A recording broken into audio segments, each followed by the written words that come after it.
Greetings, our Hebrew Israelite brothers and sisters. This is L.D. Smith, the watchman on the wall. Your watchman, Israel. Israel. It is our Sabbath. Grab that King James. But first and foremost, we want to give a shout out to the whole family. Happy Sabbath, Israel. Now, going forward here, we got a fine teaching tonight. As a matter of fact, it's more or less like an extension from our Wednesday's midweek teaching. But anyway, we see here clearly, there's nobody to compare to the Most High. Let's go to Colossians. Let's go to Colossians. Because these are all the acts that he supposedly did. And see, my brothers and sisters, anytime one would do something that defies the thinking in the natural, you know, one will look at it as they have to be a God-like.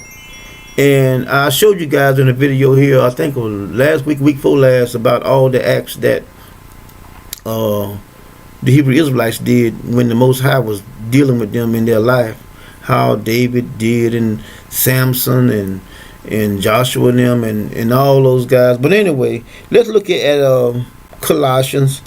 Colossians, the 2nd chapter. Let's look at verses 15. Look what it says here. It says, "And having spoiled principalities and power, he made a show of them openly, triumphing over them in it." What did he do? That's my question. What did he do openly? They say that he died. But my sisters and brothers, when everybody came back, the stone was already rolled away. I mean, if you are able to do things that are beyond the natural 5 senses, you know, they even have magicians now that can make illusions and do stuff right before your eyes and leave your mind baffled, you know, because your 5 senses does not pick up what they're doing, even though they're only doing an illusion. It is not really transpiring like things are appearing to be. You know what I mean? But, you know, when a person is ignorant of something, you can be ignorant of science. And then someone can do something simple with, you know, science, and then it'll baffle your mind. And you'll say, "Oh, wow, that's unbelievable." But when your level of intelligence is not on the standard of looking at something that is a scientific fact,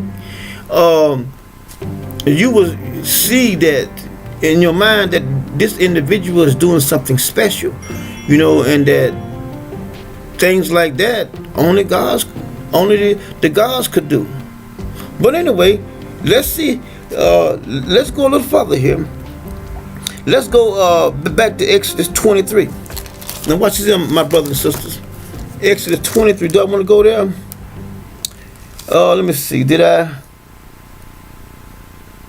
Yeah, let's go to Exodus 23. Exodus 23. Let's go there, my brothers and sisters. Let's go to Exodus 23. Now watch this, my brothers and sisters. Exodus 23. Let's look at verse 24. Exodus 23:24. Let's look at that. It says, "Thou shalt not bow down to their gods, nor serve them, nor do after their works. But thou shalt utterly overthrow them and quick break down their images." See that? This is what the Most High says that you should do. I mean, can anyone see how destructive and how violent the Most High is? Now you look at Jesus over there. Jesus never the only thing that Jesus so-called did was turn over the table of the money changers. That was it. That was it. But God here is saying, go in and tear all this shit up. Tear it up. I mean, honestly, my brothers and sisters, this here is no comparison to the Most High. This New Testament, it doesn't even come close. Now let's go a little further. Let's look at Genesis. Let's go to Genesis 6. Now watch it right here, my brothers and sisters. All I ask you is just think about this. Here is Genesis 6. Genesis 6. Let's look at verse 2. It says, and the sons of God saw the daughters of men, that they were fair, and they took them wives of all which they chose. Now, you guys know the story here. They made giants. They made giants. Right? Now, let's go a little further. But these were other gods, not the Most High gods. They were more or less like rebels. But they came down and disobeyed the Most High, and they began to mingle with the species that was down here on this planet. And then they made wives with them, and then they had children, and the children became giants. But now, y'all know the story, right? God told Noah to do what? Build an ark. Now let's go there. God told Noah to build an ark. Okay, and we know that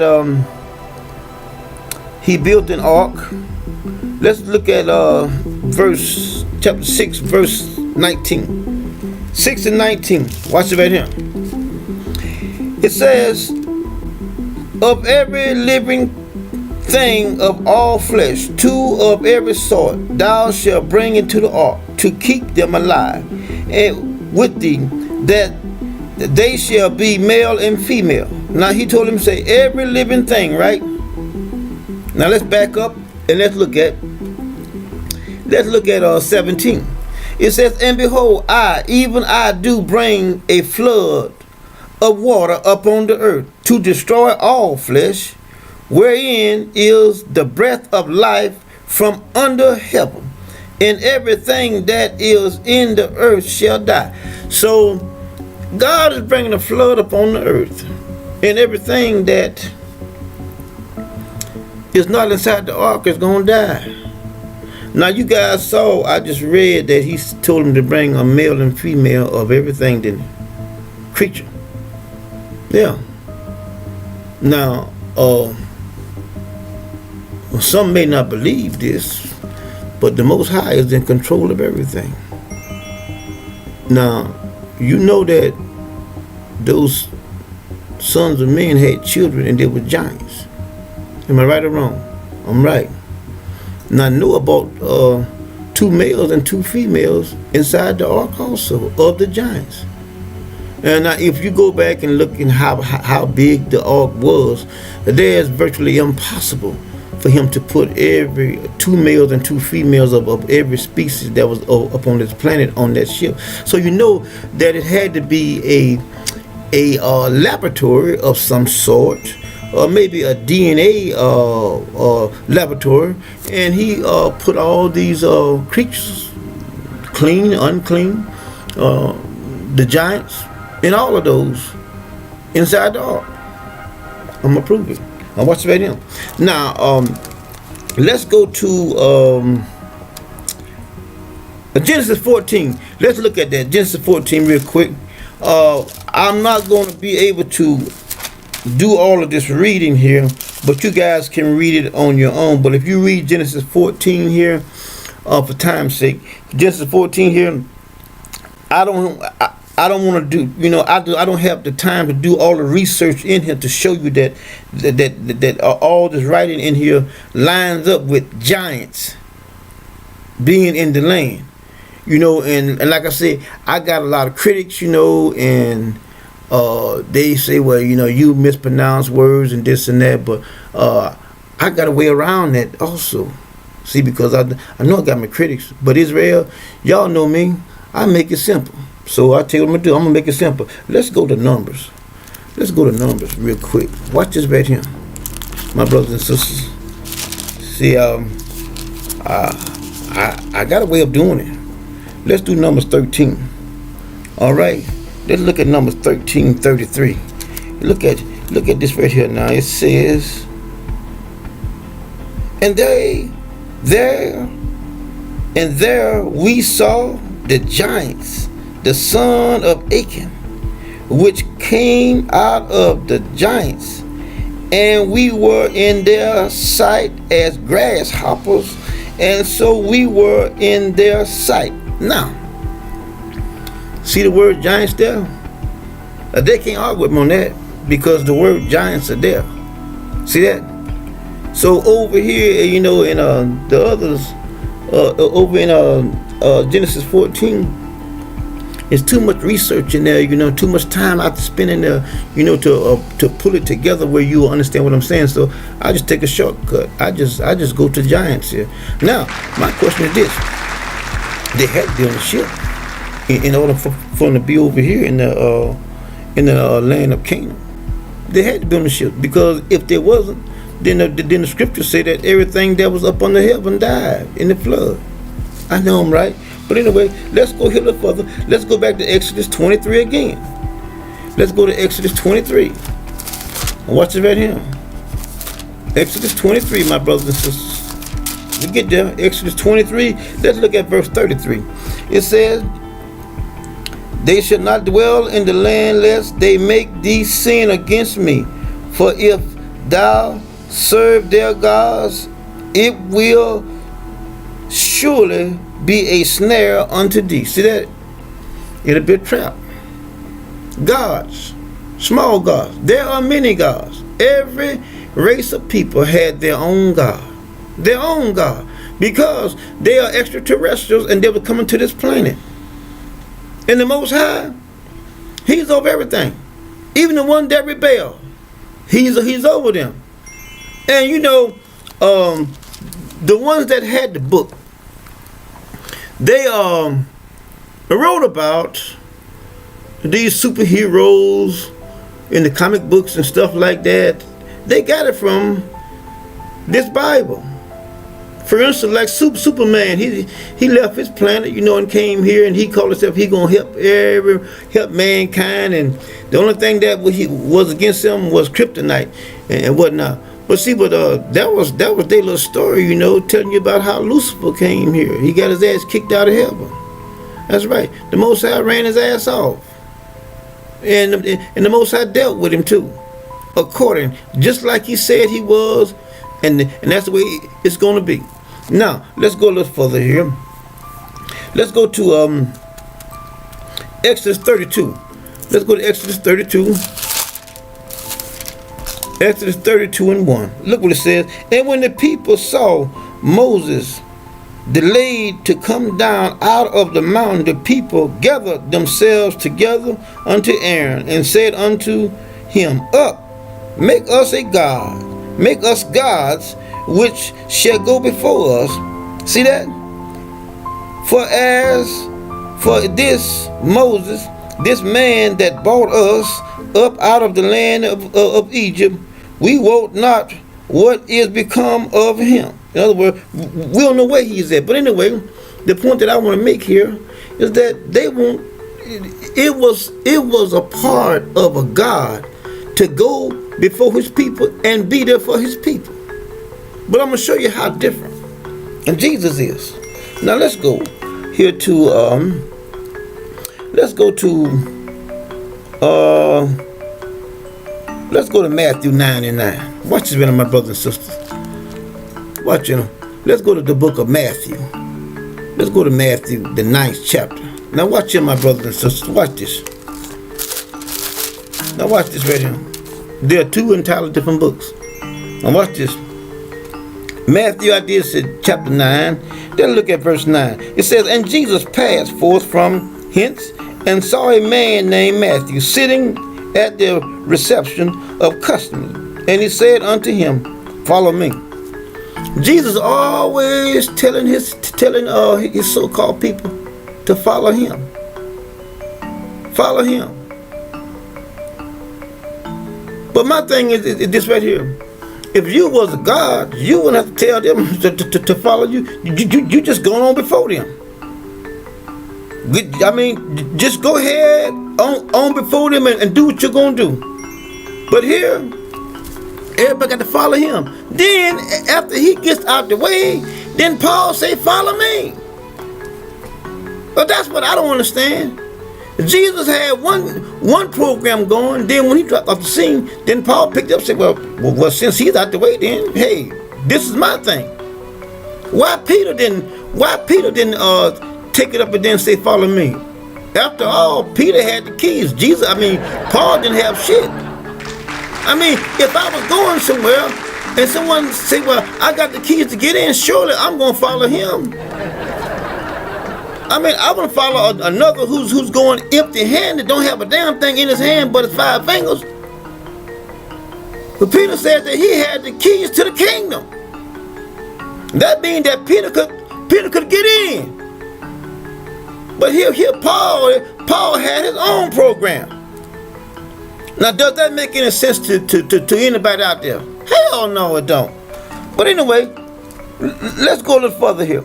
Let's look at their book called John the 14th chapter. Now watch this right here, my brothers and sisters. John the 14th chapter. Let's look at this right here. Let's look at verse 6. Jesus said unto him, I am the way, the truth, and the life. No man cometh unto the Father but by me. Isn't that something?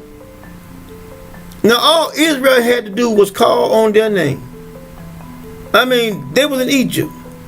And he said that Moses, go down there because I have heard. No, he said the cry of my people have come up before me. That's what he said. But Jesus here is saying, I'm the way. Now how can Jesus lead God's people back to him? And they already know him. All of Israel knew the Most High. They saw him. On several occasions, they saw him with their own eyes and heard his voice. But anyway, let's keep on going here. Let's look at Deuteronomy 28. Now, watch it right here. Jesus said, follow him. I'm going to show you what the Most High says that he was going to do for Israel because of their disobedience. Let's look at Deuteronomy 28. Let's look at 63 and down to 64. Look what it says. And it shall come to pass that as the Lord rejoice over you to do you good and to multiply you, so the Lord will rejoice over you to destroy you. See that? And to bring you to naught. And ye shall be plucked off of the land whither thou goest to possess. And the Lord shall scatter thee among all people, from one end of the earth even unto the other. And there thou shalt serve other gods, which neither thou nor thy fathers have known, even wood and stone. See that? The Most High said that this is what was going to have to take place.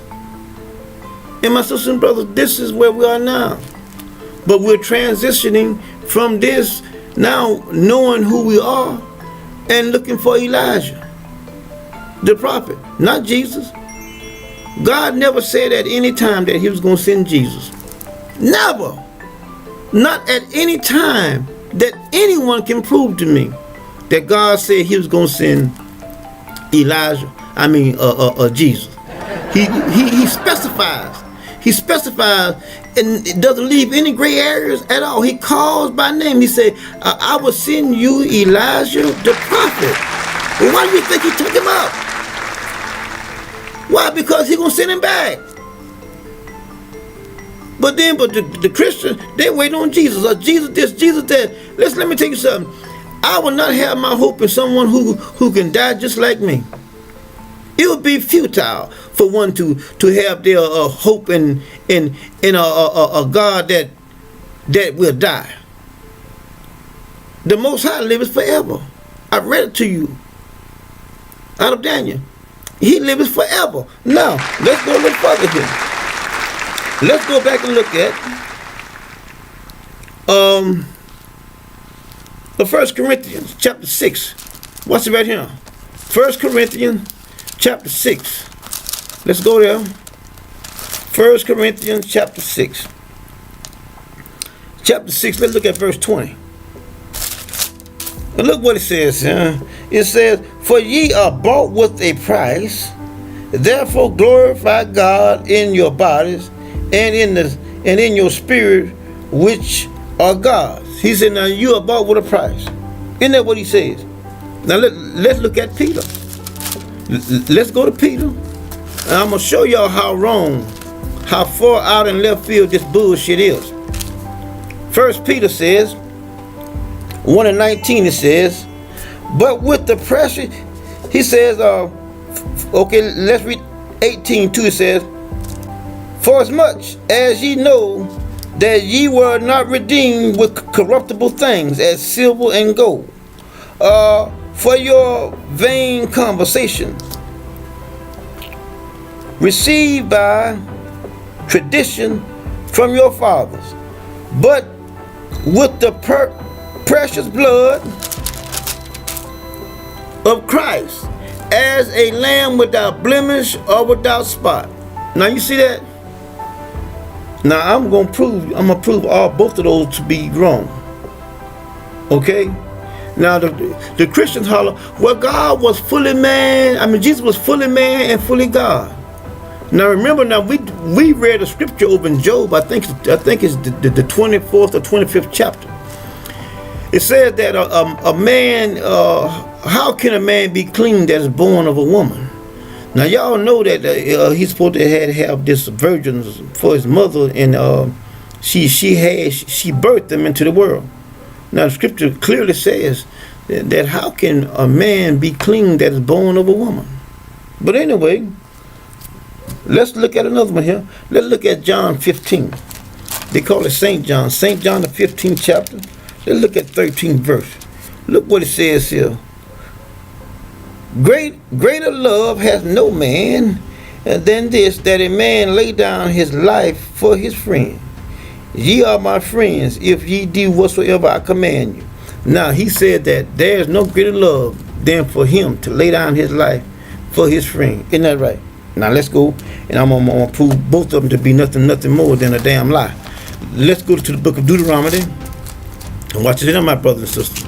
As I say, pay close attention and look at the wording. Now he said that no greater love than this, than one that would lay down his life for his friend. Now let's look at the book of Deuteronomy, chapter, I believe I'm in chapter 10. Yeah, let's look at chapter 10, verse 17. It says, for the Lord your God is God of gods, and Lords of lords, a great God, a mighty and a terrible, which regardeth not person, nor take reward. See that? So in other words, you can't bribe God. Huh? You can't bribe him. God cannot be bribed. And another thing, let me show you here something else too. Let's go to Psalms 49. Psalms 49. Now watch it right now. My brothers and sisters, we did these scriptures one time before, but we need to do them again. Psalms 49. Let's look at verse 7 here. Look what it says, my brothers and sisters. It says, none of them can by any means redeem his brother, nor give to God a ransom for him. I guess I just extinguished that little fire that the Christians had over the burning home. Since he said that he was the sacrifice for the sins of the world. Look what God says. God says otherwise. My brothers and sisters, we here. We want you guys to know the truth. Honestly, I mean, I spend countless hours, studying myself. We know that we are right, and when we bring the message, we back it up with the word. My brothers and sisters, we hope that this here was a blessing on this midweek and our Sabbath teaching. Until next time, my brothers and sisters, shalom.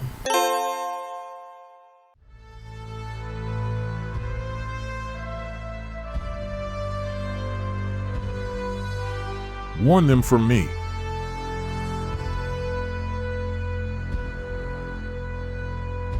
Warn them from me.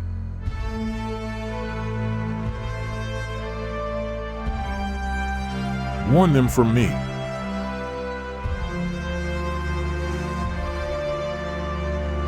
Warn them from me.